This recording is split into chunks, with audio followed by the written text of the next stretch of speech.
नमस्कार। योग जीवनचर्या साधक संघ द्वारा आयोजित नाड़ी वैद्य की बैठक में आए हुए जिज्ञासुओं, आप लोगों के भीतर उपस्थित ईश्वरीय चैतन्यता को प्रणाम करके आज की चर्चा प्रारंभ करता हूं। जिज्ञासुओं,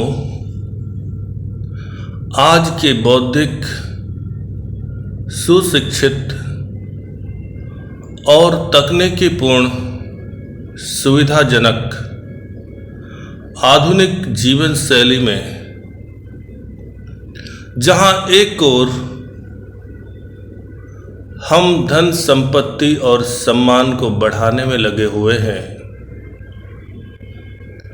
वहीं मानसिक और शारीरिक स्वास्थ्य को बढ़ाने का भी उपाय करते रहते हैं।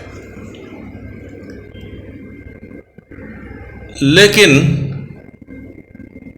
विचार करने योग्य बात यह है कि कोई भी व्यक्ति अपनी इच्छा से रोगी नहीं होता, न ही रोगी रहना चाहता है। लेकिन शरीर में किसी रसायन या गंध या ऊर्जा या वायु की कमी के कारण, असंतुलन के कारण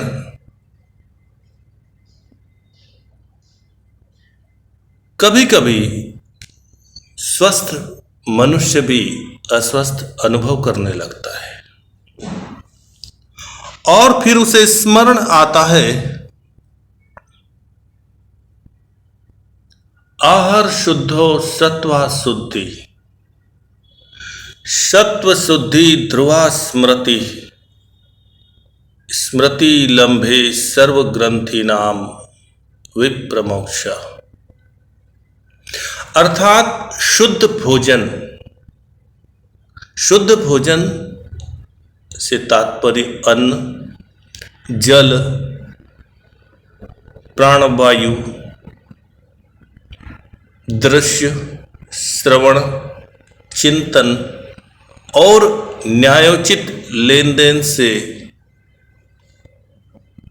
उत्पन्न हुई शक्ति। सत्व की शुद्धि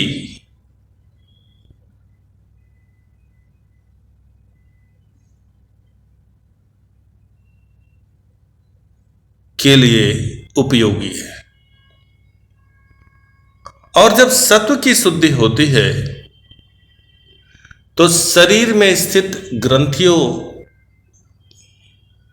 से रसायन जो निकलते हैं उनमें संतुलन होने लगता है, और जब रासायनिक संतुलन आता है तो पाचन चक्र और जैविक चक्र नियमित चलते रहते हैं, जिससे शारीरिक और मानसिक स्वास्थ्य मिलता है। लेकिन जो मनुष्य आहार की शुद्धता का पर ध्यान न देकर जीवन जीते रहता है, वह कर्म के थपेड़े खा खाकर शरीर और धन गंवाते रहता है, और उसके बाद वैद्यों की शरण में आता है। तब वैद्य कहते हैं, यदि शरीर में कोई दुर्बलता है तो तुलसी के बीज, सफेद मूसली चूर्ण, मिश्री चूर्ण समान मात्रा में 1 चम्मच दूध के साथ सुबह सुबह सेवन करने से शरीर में दुर्बलता समाप्त हो जाती है। परंपरागत वैद्यों के अपने अनुभव होते हैं रोग को दूर भगाने के। और ये आज से नहीं है, ये पीढ़ी दर पीढ़ी चला आ रहा है। कुछ वैद्य तो ऐसा भी कहते हैं कि एक चम्मच बबूल के गोंद को 1 कप पानी में रात को फुलाकर रख दीजिए और सुबह उठने के बाद शौचादि क्रिया के बाद उसको सेवन कीजिए। और बबूल के गोंद का नित्य इस प्रकार से सेवन करने से अनेक रोगों से बचाव हो सकता है। कुछ वैद्य यह भी कहते हैं कि रात्रि में सोने से पूर्व 1 चम्मच त्रिफला चूर्ण का सेवन 1 कप गुनगुने पानी के साथ हर रात्रि को करें। लगभग 30 दिन 60 दिन करते रहे। ऐसा करने से भी कई रोगों के आने का मार्ग बंद हो जाता है। लेकिन आज सबसे महत्वपूर्ण और भयंकर रोग है थायराइड। जिन लोगों को थायराइड की शिकायत है उनके लिए परंपरागत वैद्य कहते हैं कि जिन लोगों को थायराइड की शिकायत है वे 1 चम्मच आंवले का चूर्ण और आधा चम्मच शहद, इन दोनों को मिलाएं और सुबह सुबह खाली पेट सेवन करें। और यह प्रयोग 30 दिन 60 दिन करते रहे तो थायराइड के रोगी को लाभ मिल सकता है। और भी कहते हैं कि यदि 1 चम्मच हरी धनिया का रस 1 कप गुनगुने पानी के साथ नित्य सेवन करें तो ऐसा करने से भी थायराइड के रोगी को लाभ मिल सकता है। कुछ वैद्य तो यह भी कहते हैं कि 1 चम्मच मुलेठी का चूर्ण 1 कप पानी में काढ़ा बना लें, उसे ठंडा कर लें और छान कर पिए। ऐसा नित्य 1 महीने 2 महीने करने से थायराइड रोग से निदान मिल सकता है। मित्रों, आज सबसे बड़ी समस्या है शरीर के प्रतिरोधक क्षमता को बढ़ाने के लिए। और यदि प्रतिरोधक क्षमता बढ़ी हुई हो तो फिर इससे अच्छा क्या हो सकता है। और भारतीय मान्यताओं और परंपराओं में गेहूं का दलिया या मक्के का दलिया प्रतिरोधक क्षमता बढ़ाने के लिए किया जाता है। यदि कोई व्यक्ति नित्य प्रातः गेहूं या मक्के के दलिया का सेवन करे स्वल्पाहार में, नाश्ते में, तो 2-3 महीने के भीतर निश्चित ही उस व्यक्ति की प्रतिरोधक क्षमता बढ़ने लगती है। यह आप प्रयोग करके देखिए। यह भारतीय खान पान और रहन सहन शैली का एक भाग है। यह शरीर को स्वस्थ रखने का मार्गदर्शन है। कुछ वैद्य तो ऐसा भी कहते हैं कि जिन लोगों को गठिया रोग की शिकायत है वे यदि 10 चुटकी हल्दी, 10 चुटकी मेथी बीज का चूर्ण और 5 चुटकी सौंठ ये मिला लें और 1 गिलास गुनगुने पानी के साथ सेवन करें और यह प्रयोग दिन में 2 बार करें और 30 से 60 दिन तक करें तो गठिया रोग धीरे धीरे समाप्त होने लगता है। कुछ इस प्रकार के भी उपाय बताए गए हैं कि पत्थर चट्टे के पौधे की 2 पत्तियों को सुबह सुबह चबाकर खाने से पथरी जैसे रोग जड़ से समाप्त हो जाते हैं। यह भी हमारी भारतीय परंपराओं और मान्यताओं में सबसे उत्तम प्रयोग बताया गया है। कभी कभी ऐसा होता है कि गुदादार संबंधी शिकायतें आने लगती है, रोग आने लगते हैं। इसके लिए भारतीय परंपराओं में बताया गया है कि सोने से पहले 1 चम्मच ईसबगोल यदि सेवन कर लिया जाए तो गुदाद्वार संबंधी रोगों से मुक्ति मिल सकती है। या 1 चम्मच जीरा पाउडर 1 गिलास पानी के साथ सेवन कर लिया जाए तब भी गुदाद्वार संबंधी रोग समाप्त हो सकते हैं। कुछ दिनचर्या और जीवन शैली के गड़बड़ी के कारण पेट में दर्द, कब्ज और गैस संबंधी शिकायत आती है। इसका सबसे सटीक और रामबाण उपाय है आधा चम्मच अजवाइन का चूर्ण 1 कप गुनगुने पानी के साथ दिन में 2 बार सेवन करने से पेट से संबंधित जो रोग है वे दूर हो सकते हैं। और आज का सबसे महत्वपूर्ण रोग है मोटापा। मोटापे को कम करने के लिए न जाने कौन कौन से उपाय नहीं करते हैं और कौन कौन से विधियों को नहीं अपनाते हैं, लेकिन मोटापा लाने के लिए भी हम कितना खर्च करते हैं इसकी गणना नहीं कर सकते। लेकिन मोटापा कम करना हो तो 1 चम्मच छोटी हरड़ का चूर्ण 1 गिलास गुनगुने पानी के साथ सुबह और शाम दिन में 2 बार सेवन करके देख सकते हैं।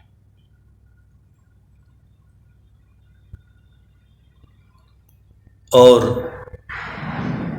भारतीय मान्यताओं और परंपराओं के अनुसार वैद्य जी कहते हैं कि हृदय संबंधी रोग के निदान के लिए क्या हो सकता है।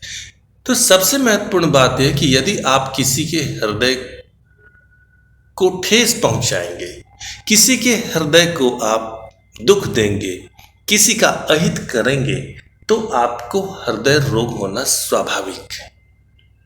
आपने दूसरे के हृदय को दुख पहुंचाया, आपका हृदय रोगग्रस्त हो गया। तो सबसे पहली बात कि हृदय रोग से बचना है, कोलेस्ट्रॉल से बचना है तो दूसरों के हृदय को दुख देना बंद करना होगा। और उसके बाद अर्जुन के पेड़ की छाल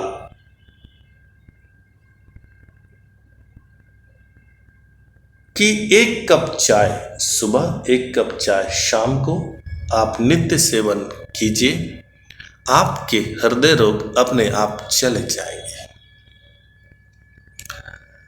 भारतीय मान्यताओं और परंपराओं में ऐसा भी सुनने को मिलता है कि खून की कमी, हीमोग्लोबिन या रक्त में किसी प्रकार की कोई बीमारी, कोई रोग आ गया हो तो क्या करना चाहिए। तो मित्रों, रक्त के दोषों को दूर करने के लिए कम से कम 10 पिस्ते 1 कप गुनगुने पानी के साथ दिन में 3 बार चबा लीजिए और यह 1 महीने तक आप करते रहिए तो रक्त से संबंधित जो रोग है उनका निदान संभव है।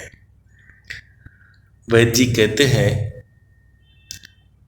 कि गुड़ का सेवन करने से कई प्रकार के रोग जा सकते हैं। ये हमारी भारतीय मान्यताएं हैं, परंपराएं हैं, संस्कृति है, घरेलू चिकित्सा पद्धतियां हैं। और जिन लोगों को गठिया रोग है वे लोग पारिजात के पत्तों का प्रयोग कर सकते हैं। जिन लोगों को कमजोरी है वे इमली के बीज का प्रयोग कर सकते हैं। जिन लोगों को गुप्त रोग है वे जामुन की गुठली के चूर्ण का उपयोग कर सकते हैं, बहड़े के चूर्ण का उपयोग कर सकते हैं। तो ये थी हमारी छोटी सी चर्चा जो हमारी भारतीय मान्यताओं, परंपराओं या जिसे हम लोक चिकित्सा कह सकते हैं, घरेलू चिकित्सा पद्धति कह सकते हैं, इसके आधार पर थी। लेकिन जो भी मान्यताएं, परंपराएं, संस्कृति, संस्कार, नुस्खे हैं, उन पर कभी भी निर्णय लेने की जल्दी मत कीजिए। जो भी बातें कही गई है, सुनी गई है, लिखी गई है, बताई गई है, वे सामान्य जानकारियां मात्र होती है, लेकिन प्रयोग करने से पूर्व आपको विधिवत नाड़ी वैद्य को नाड़ी दिखाना है। फिर रोग, उसके कारण, उसके लक्षण को समझना है और उसके बाद परहेज संबंधी और प्रयोग संबंधी बातें समझना है और फिर मार्गदर्शन में प्रयोग करना है। तभी आपको आपकी समस्या से मुक्ति मिल पाएगी। आज के लिए बस इतना ही। आपने बड़े धैर्य, स्नेह और श्रद्धा के साथ नाड़ी वैद्य जी की बैठक में आज स्वास्थ्य से संबंधित भारतीय मान्यताओं और परंपराओं के दर्शन को सुना। इसके लिए हम आपके हृदय और मस्तिष्क के ऋणी हैं। इस चर्चा के दौरान यदि किसी के हृदय या मस्तिष्क को कोई दुख पहुंचा हो, उसके लिए हम आपके हृदय और मस्तिष्क से क्षमा की याचना करते हैं। और इस चर्चा के दौरान किसी शब्द, उसके उच्चारण या उसकी विधि संबंधी कोई दोष आपको अनुभव होता है, उसके लिए भी हम क्षमा की याचना करते हैं। किसी भी शब्द, तर्क, तथ्य पर प्रयोग करने से पूर्व अनुभवी, कुशल और प्रामाणिक वैद्य से परामर्श अवश्य लेना चाहिए और परामर्श के बाद ही प्रयोग करने चाहिए।